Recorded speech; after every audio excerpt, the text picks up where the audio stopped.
How would you like to cook perfectly delicious savory mushrooms every time?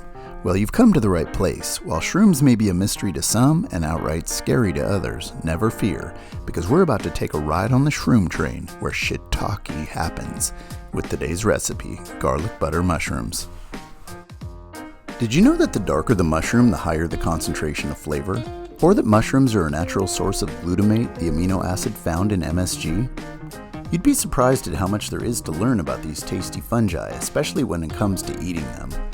Luckily, I'm here to give you a mushroom tip. Or two, or three. Tip number 1. Instead of rinsing your mushrooms, clean them off with a moist paper towel so they don't soak up water before cooking. Tip number 2. The thicker you slice them, the more meaty the texture. And tip number 3. Although each variety of mushroom offers their own unique subtle flavor, they're still mostly neutral and tend to take on the flavor of whatever sauce or seasoning they're in.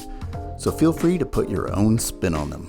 So toss in some butter and sit back while I enlighten you on the subject of umami, as opposed to upapi, which I've been called on occasion. Oh yeah. The word umami means pleasant, savory, flavor in Japanese. Basically, umami is one of the 5 basic tastes, known as savory. The other 4 are sweet, salty, sour, and bitter. As I mentioned before, mushrooms are high in glutamate, an amino acid found in MSG, the common artificial flavor enhancer. Umami refers to the flavor resulting from glutamate. Physiologically, our bodies crave umami because it tells us that we're eating protein.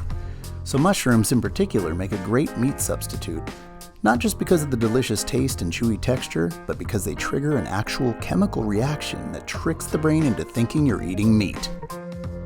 So, for those who don't eat meat but just can't get enough of mushrooms, vegans, I have news for you. Your body craves meat just like the rest of us with questionable morals.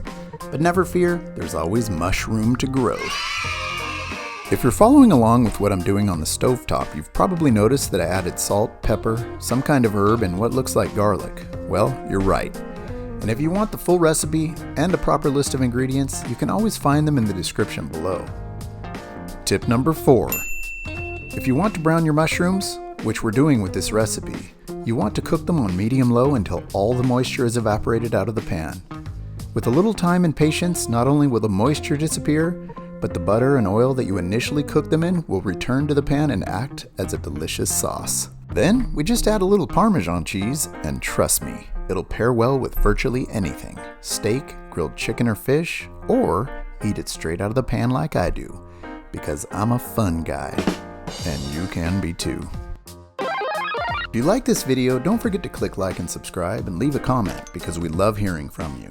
And as always, stay gold, pony boys and girls, and thanks for watching. There's thin.